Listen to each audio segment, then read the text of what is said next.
All right, today I'm going to do a stability test of the Crescent Ultralite. It's a 10-foot sit on top fishing kayak.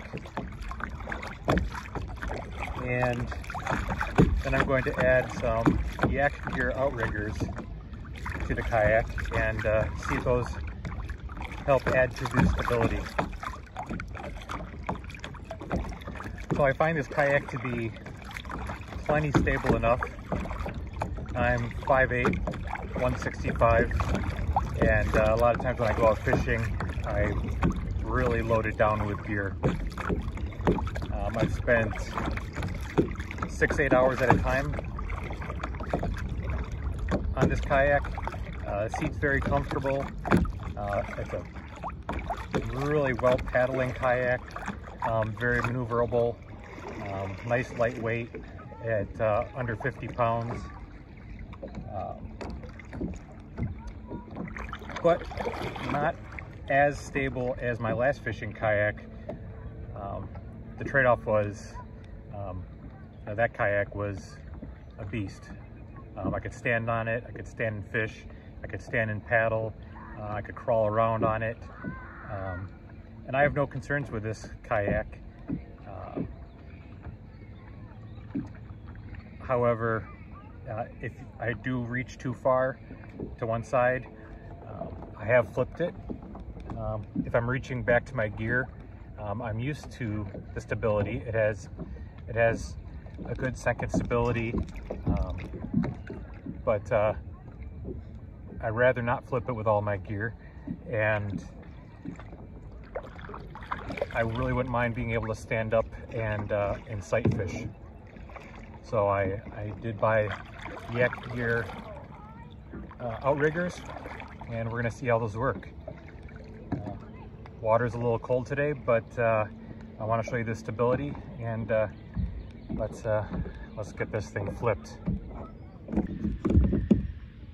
Okay, so I've put my paddle in my roto grip, so I'm gonna do some stability testing here. The first thing I'm gonna do is try to stand up, because I haven't tried to stand in this yet. I'm not comfortable standing in this. I don't think it's gonna go too well, so I figure let's give it a shot.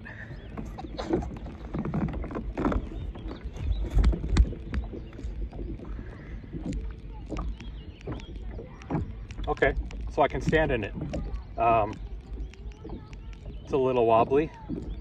I wouldn't hesitate to do this to stretch my legs, but I don't think that casting from this position would be really comfortable.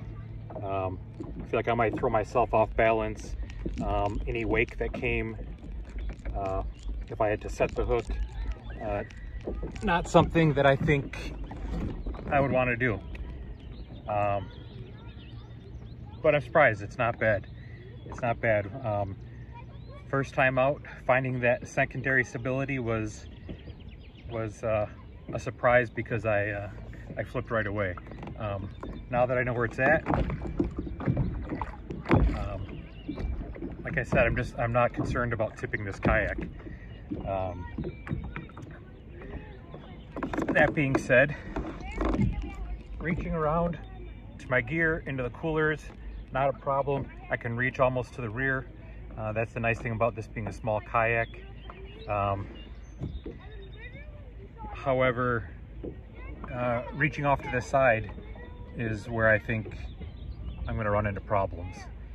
So we're going to give that a try with the expectation of getting wet, and then we can work on our re-entry into the kayak. Okay, so if I'm in the kayak and I need to reach for whatever reason, maybe I'm reaching for a fish, take a fish out of the water, that's gonna add some weight. Maybe I'm reaching to help a friend. Maybe I'm reaching to hand something from kayak to kayak. Whatever the case be, if you get your center of gravity off over that side, that's where the problems are going to happen. So let's let's go ahead and demonstrate that in this cold water. So as I lean, I can feel that secondary stability, and you can feel where that tipping point is. Regular paddling, fishing, not a problem, but boy, when you find that secondary right there, it only takes just a hair to go over. I'm not sure if you can really see the kayak. Maybe I can tip this down a little bit.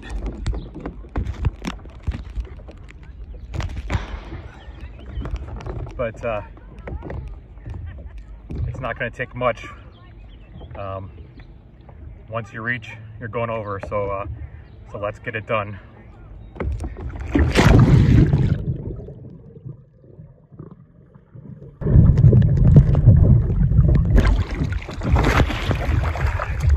All right, flips over nice. No problem getting it back over onto its hull. Getting in, just gonna reach across, pull myself up.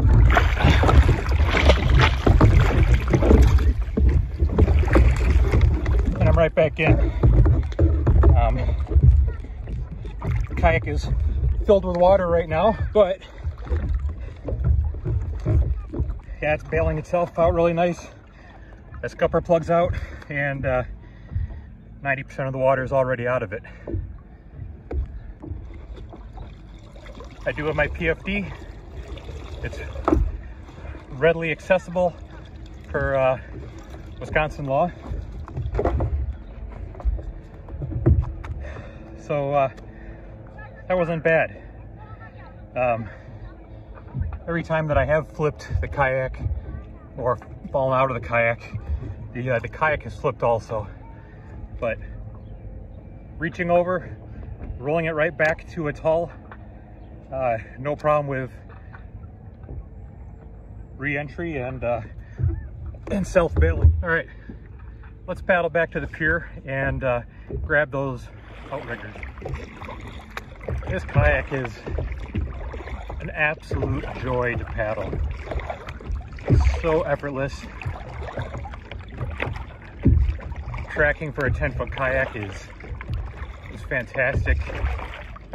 You stop paddling and you just keep gliding. Okay, so we're back on the water, and I have the outriggers, and they're small. They're small, they're light. I think that's about a 20-inch aluminum shaft. They're plastic, roto-mold, and they come with a mount. I believe it's Trailblazer attachments fit in here if you want to put a camera pole in there, a flag pole, a light. So it's nice, each one of them has those attachment spots. They're fully adjustable, but you can't make fine adjustments. I mounted mine on the front of the kayak just because the back, I just have too much gear already when I load it up, and you really kind of need a flat level spot to mount these. They're not made to mount on curves on hulls or much of an angle. An angle this way is fine, but not this way. You can adjust these, but they're very large adjustments. There's no fine adjustments. So if you do have these at an angle, you're going to want to make sure that your stabilizers can actually go straight in the water. I won't get into the installation because Yakgear actually has a really good installation video. I'm just going to mount these up to my plates, and we're gonna give it a test. Okay, so first impressions of these stabilizers, because it's the first time I've used them. I installed them as the instructional video said, which was having the kayak on a flat surface and basically letting the outriggers drop to that surface and using that as your water line. But when the kayak's in the water, that's not your water line. The kayak hull goes into the water, which pushes those outriggers up and I don't like the stress it's putting on the deck of my kayak. So with them being in the water, I'm going to try to paddle a little bit just to see what that does to performance. But then I'm going to lift them up above the water line. So let's give this a shot here. First of all, I can say they're not in my way where they are. I know you can't see them on camera, but they're right in front of my paddle stroke. If I went for a real long paddle, I might hit them where they're at. I have seen videos of people who actually shorten the shaft from about 20 inches down to either 10, 12, 14 inches. So that's something I'm gonna have to consider. So paddling. Yeah, there's a difference. The kayak feels almost heavier. I'm kind of pushing my hull through the water, and then these two mini hulls that are kind of really being forced down into the water right now. Turning, I mean, yeah, a little bit. It affects a little bit. Stability, oh yeah, it's more stable. That's for sure. I kind of don't want to push it too far. I can see the top of my kayak, the deck, kind of flexing, and I did use some nice well nuts, but I don't want to crack my hull. Yeah, it's definitely more stable. Let's give it a quick stand test.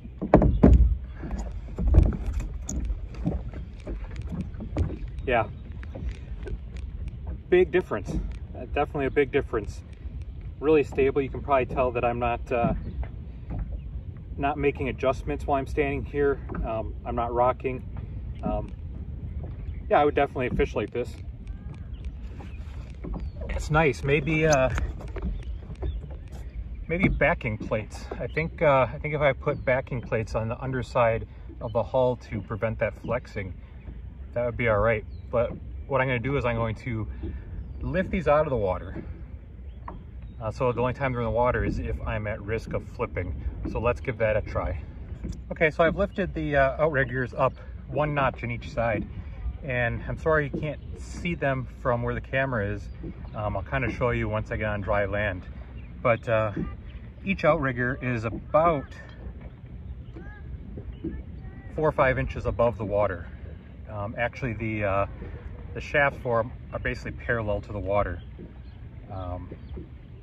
If I do this, the Outriggers can actually slant down a little bit more too, which will probably put them more about 2 or 3 inches above the water. So that seems like a good plan. Stability, yeah, let's just get to it and reach. Yeah, it's keeping me from going over. That's pretty cool. Yeah, they're not touching the water. They're keeping me from going over. I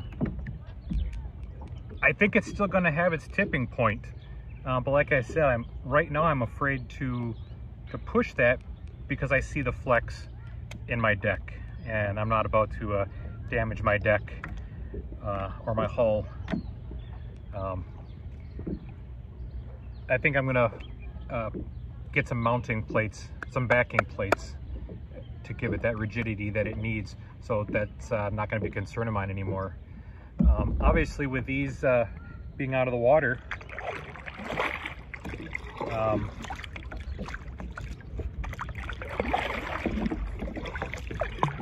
paddling is back to normal because they're not touching the water.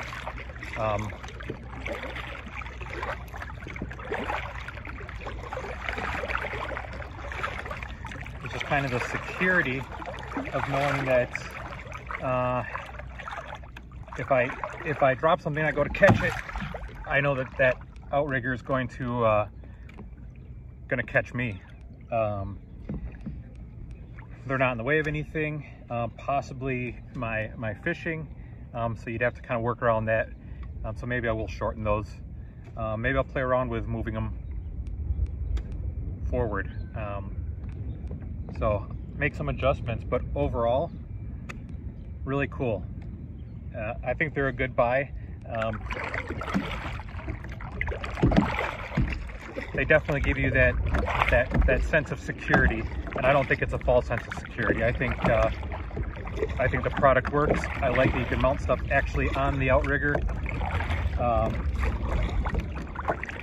I wish you could adjust them a little bit better, a little bit more finely adjusted, and I wish they came with a backing plate. Maybe that's something that Yakgear actually sells. The mounts themselves might be Railblaza. I'm not sure because I didn't buy these new, but I'm not too familiar with Yakgear or Railblaza. Most of what I have is Yak Attack, or I've used Scotty in the past. So I'll give you some shots of the kayak itself when I get off the water, but I hope this kind of gives you an idea if you want to try to put some sort of outriggers on whatever kayak you have. Yeah, let's do some fishing. So this is what the kayak looks like without any gear on it, except for the outriggers. I believe that this is how I'm going to keep them. Above the water line, but when this kayak is in the water, those are only about 2 or 3 inches above the water line. So they'll still serve the purpose while not causing any more drag or affecting the performance of the kayak.